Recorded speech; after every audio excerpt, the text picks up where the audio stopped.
The sun's really starting to get out. We ain't heard no action.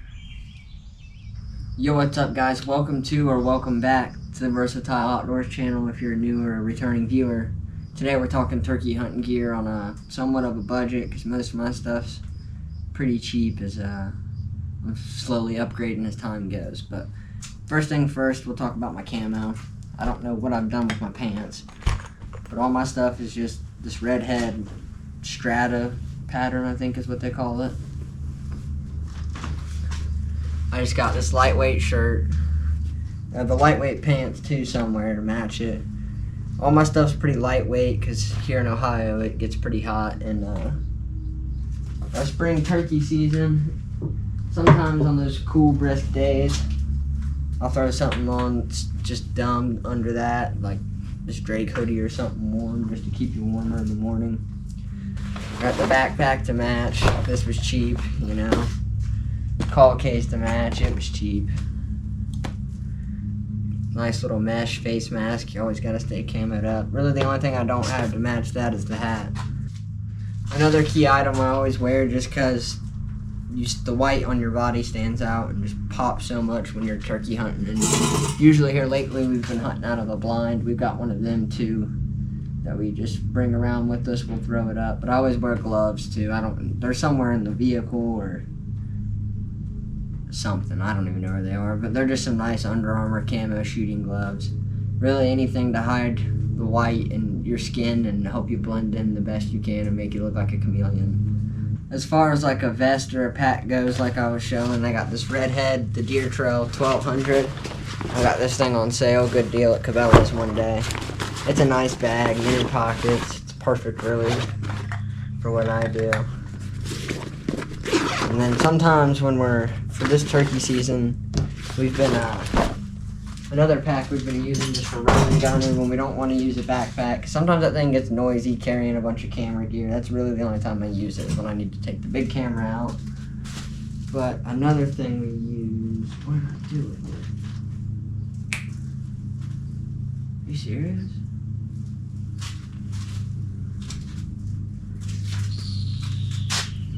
Three hours later. Alright, my bad. Another thing we use when we're just running gunning. This fanny pack, it works good. I can put calls in here, keep my gloves in here. GoPro batteries, throw a battery charger, you know, and go. It stays pretty quiet for the most part.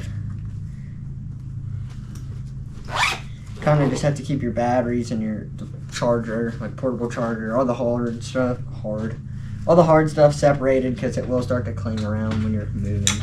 Pretty good. It really just depends on how many mouth calls you want to take with you, stuff like that. The next thing we're going to go ahead and discuss is calls. I have an assortment of those. I've lost some and everything, but originally I just started out with this Woodhaven pack. It came with 3. I'm not specific which ones they were. Just a cheap pack from Cabela's. I got them, and then for this year, I picked those up last year. It might even been the year before when I first started turkey hunting, actually. And this year I picked up this Zink Slate call. Nice call. On the cheaper side, doesn't do too bad really for what it is. I suck with a mouth call, so I preferred, you know, getting one of these just because I felt like a mouth call was not good in situations I was in.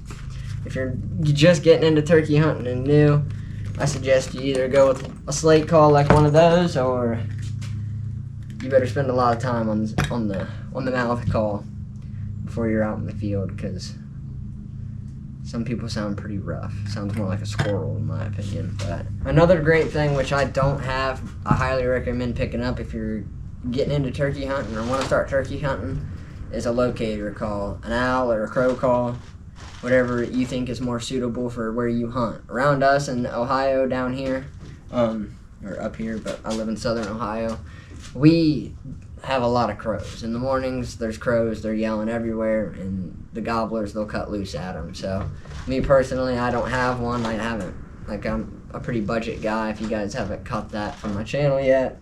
So I tend to You know what I mean? Buy stuff as I need or as I cross that bridge, and I haven't felt the need to buy one yet. Another thing I don't have with me right now, because it's actually out of my private land hunting spot, just tucked away in the blind, so I don't have to worry about toting it around because it's an extra piece. We run a decoy every now and then. We prefer to just run a hen. We've had the best luck with that, as we get a lot of schools of those bullies of jakes around here. We've seen several groups of them this year, to 4 to 6, and the toms don't be tending to want to play with those guys much because they gang up on them, bully them. So we just run one hen because we think it's more appealing. Sometimes not even one, just to keep them coming around the corner questioning. It makes it best, you know.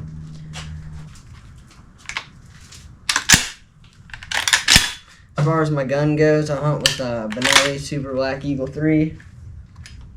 It's my everything gun, kind of, just my workhorse.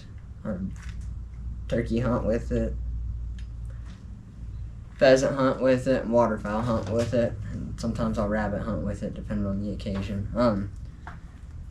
We're running this, no fancy choke or nothing. We just got the stock Benelli full choke running in there. The pattern's great at about 50, 60 yards.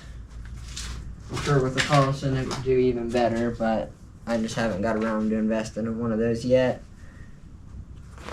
As far as ammo goes, we're using the Longbeard XRs, 3 inches.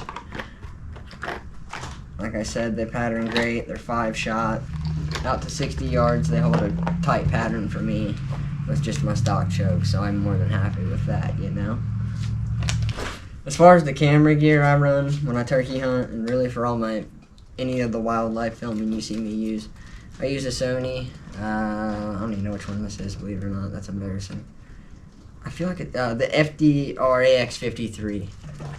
It's a nice handy cam, really basic, easy to use, and it's got a 30x optical zoom on it. So I picked this up used, and for the price, you can't beat what this thing's capable of doing for me.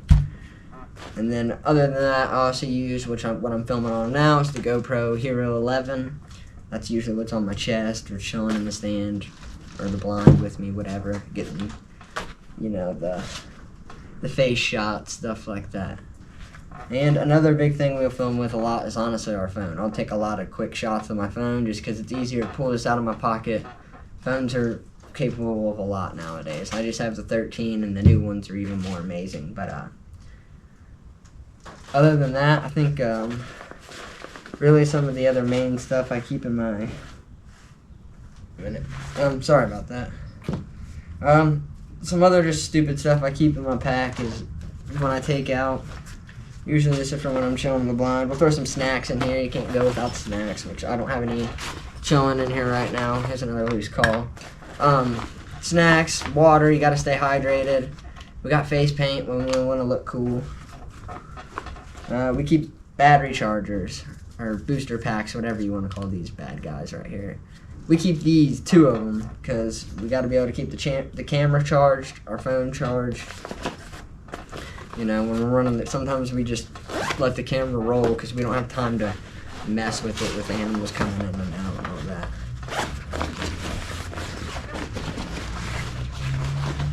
that. We keep a good knife in here, because you can't go wrong with a good knife. I was trying to see where. Another thing, if you sell out, we keep a good light, especially for, we always keep the headlamp in there. But that way when we're walking into the woods, we like to try to get in there as early as possible. And we also keep this nice dome light here. It's sweet to kind of set on the ground, let it glow. When we're pitching up the blind, it works perfect. Or once we're set up in the blind, we'll have our windows up. We can throw that down. Then I like to go through my bag, set stuff up, you know. Less moving you have to do to get in there, especially when you got a whole camera and all that good crap to set up. But, so that thing's nice to have. It's got a red mode too, actually, I think.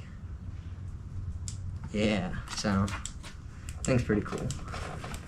Yeah. Other than that, this isn't the best quality gear. I mean, it works for me, and it has for a few years now. And, I plan on obviously upgrading to better stuff as I can, but if you're wanting to get started, man, right here is a great budget route. Other than my camera gear and my shotgun itself, I mean, for less than 200 bucks, maybe even 150 bucks, you could have all this stuff and be rolling. Alright guys, before I send you on your way, another thing I want to make note is a really good thing to have is a good seat. You don't want to be sitting out there forever. Either have a seat pad, which I don't run one. I have a little triangle seat that I picked up for cheap. It's super uncomfortable. I wish I just would have bought a seat pad, but I didn't.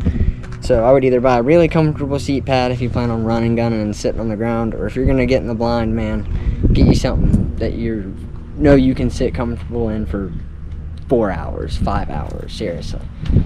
Another thing I wanted to update and show you guys is I just picked this bad boy up and I can't wait to do a build. Here's our new 12-foot John boat. Don't hate, she's full of water right now. I need to jack it up and dump it out, but we can't wait to get this beauty painted up. Maybe take a little build video for you guys on it, and we want to slap a mud motor on this thing, take some videos, run it down the river, maybe me and the dog do some duck hunting. Anyways, a car came by and the wind started to pick up, so it was getting noisy outside. I just want to thank you guys for coming to watch the channel and going over my turkey hunting gear. Give this thing a like and please give me a subscribe if you want to see some more hunting content.